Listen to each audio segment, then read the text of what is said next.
नमस्कार दोस्तों, स्वागत है हमारी टॉपर साइड में। आज की इस वीडियो में मैं आपको टोपी शुक्ला पाठ का सार बताने वाला हूँ। उससे पहले दोस्तों, अगर आपने इस चैनल को नहीं सब्सक्राइब किया है तो प्लीज़ आप सब्सक्राइब कर लीजिए। और चलिए हम इस चैप्टर के पाठ के सार को शुरू करते हैं।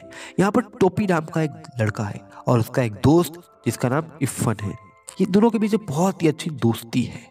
इन दोनों की मुलाकात कब हुई? जब टोपी जो है चौथी कक्षा में था, तब इन दोनों की दोस्ती हुई। और ये पहली दोस्ती थी टोपी की। आए दिन टोपी जो है वह इफ़न के घर जाता था और उसे इफ़न की दादी के साथ गहरा लगाव हो गया था। वह उन्हीं के पास बैठता था और कहानियां सुनता था। लेकिन इफ़न के जो पिता है और जो माता है, उन दोनों को ही हिंदुओं का छुआ हुआ वह नहीं खाते थे, दूरी बना कर रखते थे। एक बार क्या होता है दोस्तों कि जो इफ़न की माँ है, उनकी बेटे यानी कि इफ़न को ही जो है जब एक बार झिझक निकल आता है, तो वह चरपाई के पास एक पैर पर खड़े होकर बोली कि माता, मेरे बच्चे को माफ़ कर दो। और दोस्तों, जो इफ़न की माँ है, उनकी शादी 9-10 वर्ष में ही हो गई थी और वह पूर्वी से लखनऊ की तरफ आ गई थी। इफ़न की जो माँ है, उनको दही, दूध, घी ये सब चीज़ें बहुत पसंद थी, लेकिन लखनऊ में यह सब चीज़ें नहीं मिला करती थी।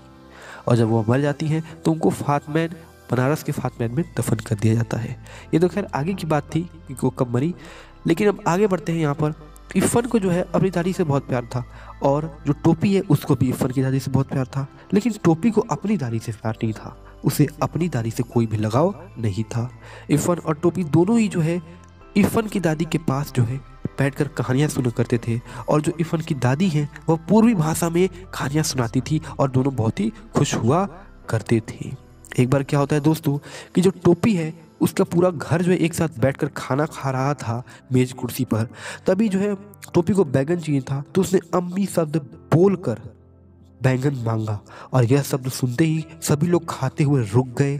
और सुभद्रा देवी यानी कि टोपी की दादी जो है वो पूछती है कि यह अम्मी शब्द तुमने कहाँ से सीखा? तो टोपी जवाब देता है कि ये हम इफ़न से सीखा है। ठीक।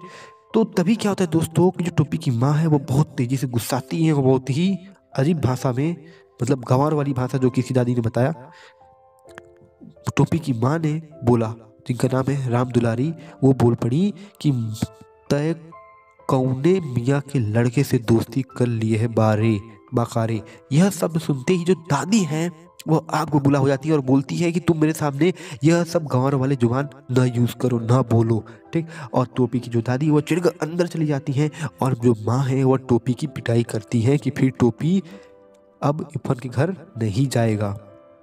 टोपी इस बात को मान लिया। ठीक।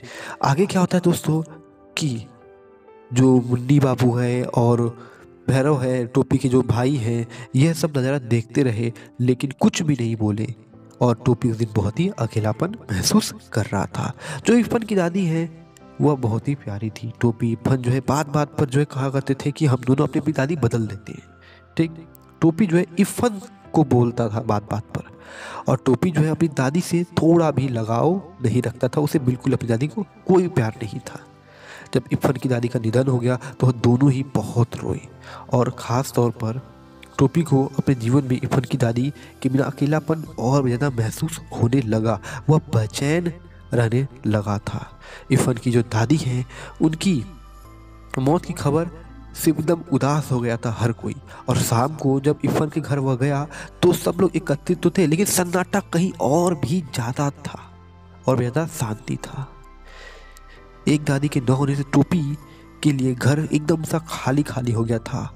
टोपी ने एक बार फिर से इफ़न से कहा कि कितना अच्छा होता कि कहीं तेरी दादी की जगह मेरी दादी मर गई होती। टोपी को ऐसा लगता है कि मानो उसके घर वाले ने उसे जो है प्यार ही नहीं करते। जिस अधूरेपन उसे जो है बहुत ज़्यादा अधूरापन लगता था, उसके लिए वो इफ़न की दादी का सहारा लिया करता था। और अब उनका भी देहांत हो गया है तो मानो उसकी ज़िंदगी में एकदम से जीवन से सन्नाटा भर गया हो। टोपी के जीवन में अधूरापन तब और बढ़ गया जब इफ़न का परिवार जो है मुरादाबाद चला गया 10 अक्टूबर 1945 को। टोपी के जीवन में और भी अधूरापन आ गया। अब वो और अकेला हो गया। यह बहुत ही महत्वपूर्ण था वह दिन। क्यों? क्योंकि उसी दिन 10 अक्टूबर 1945 के दिन ही जो है टोपी ने एक प्रण लिया कि अब वह किसी भी ऐसे लड़के से दोस्ती नहीं करेगा जिसके पिता की तबादले वाली नौकरी हो, मतलब एक शहर से दूसरे शहर में जाने वाली नौकरी हो, क्योंकि इरफान के पिता जी के तबादला हो गया था, मतलब वह दूसरे शहर में चले गए थे, उनकी नौकरी दूसरे शहर में हो गई थी। तो ये प्रण ले लिया। फिर क्या होता है दोस्तों कि इरफान के पिताजी जब चले गए, वो लोग सब लोग चले गए, तो जिस घर में वो रहते थे उस घर में नया एक कलेक्टर साहब आए और वो रहते थे। उनके 3 बच्चे भी थे, गुड्डू, डब्बू, नीलू, ये 3 बच्चे थे और उनमें तीनों के साथ टोपी की दोस्ती नहीं हो पाई। लेकिन जो कोठी का माली है और जो चपरासी है वह टोपी को अच्छे तरीके से जानते थे, पहचानते थे, इसलिए टोपी ने एक बार हिम्मत करके कोठी में प्रवेश करने की कोशिश की। लेकिन फिर कहासुनी हो गई उन लोगों के साथ और टोपी के पीछे उन लोगों ने कुत्ता छोड़ दिया और कुत्ता ने जो है टोपी को काट लिया और फिर टोपी को पेट में 7 सुइयां लगी और उसके बाद उसने कभी कोठी की तरफ देखा भी नहीं। टोपी जो है एकदम से अकेलापन महसूस कर रहा है। उसके इस अकेलेपन को परिवार वाले समझ नहीं रहे, लेकिन घर की नौकरानी सीता इस बात को अच्छे से समझ रही है। टोपी जो है अब घर हो या बाहर हो हमेशा ही जो है उदास रहने लगा है और वह सभी से जो है दूरी बना लिया है, लेकिन अब उसे नौकरानी भली अच्छे तरीके से समझ रही है ये सभी बातों को। वो टोपी का दुख जो है समझ रही है और टोपी उस बूढ़ी नौकरानी के आंचल की छांव में अपनी सभी दुख दर्द भुलाने का प्रयास करता है। अब जो दोस्तों सर्दी की दिनों की बात आती है। अब सर्दी के दिन आ चुके थे। मुन्नी बाबू, भैरव, इन सब के लिए कोट का नया कपड़ा आया था, लेकिन टोपी के लिए नया कपड़ा नहीं आया था। टोपी को जो है मुन्नी बाबू का ही कोट मिल गया, यानी पुराना मिल गया। अच्छा तो था लेकिन पुराना ही मिला टोपी को, और वह कोट उसे नौकरानी के बेटे को दे दिया। और यह देखकर दादी गुस्सा गई और उन्हें कहा कि अब तू जाड़ा खा, मतलब ठंड खा, क्योंकि ठंडी का दिन था। और उसने अपना तो कोट जो है वो दे दिया नौकरानी के बच्चे को। और इस बात पर टोपी की दादी से उलझ गया टोपी अपनी दादी से, और दादी ने आसमान सिर पर उठा लिया और जिसका दंड टोपी को ही मिला। माँ ने दादी के बहस करने के बाद खूब पिटाई की टोपी की। टोपी 2 साल लगातार जो है वो फेल होता ही रह गया।